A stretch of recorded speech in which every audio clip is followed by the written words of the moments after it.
জলবায়ু পরিবর্তনের বিরূপ প্রভাব পড়েছে সমুদ্রের প্রবাল প্রাচীরগুলোতে। গ্লোবাল কোরাল রিফ মনিটরিং নেটওয়ার্কের তথ্যমতে গেল কয়েক বছরে ক্ষয় হয়েছে মোট প্রবাল প্রাচীরের 2/3। এতে হুমকির মুখে সামুদ্রিক বাস্তুসংস্থান ও এর উপর নির্ভরশীল বিশ্বের কোটি কোটি জনজীবন। সমুদ্র যদি হয় অপার বিস্ময়ের ভাণ্ডার, তাহলে কোরাল রিফ বা প্রবাল প্রাচীর সেই বিস্ময়ের প্রবেশদ্বার।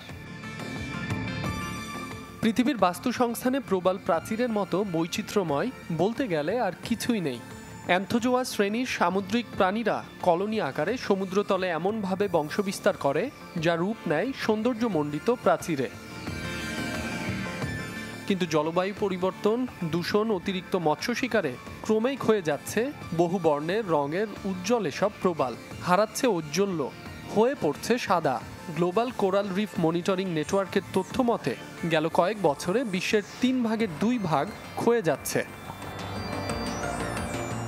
সবচেয়ে বেশি ক্ষয় হয়েছে আটলান্টিক মহাসাগরের প্রবাল।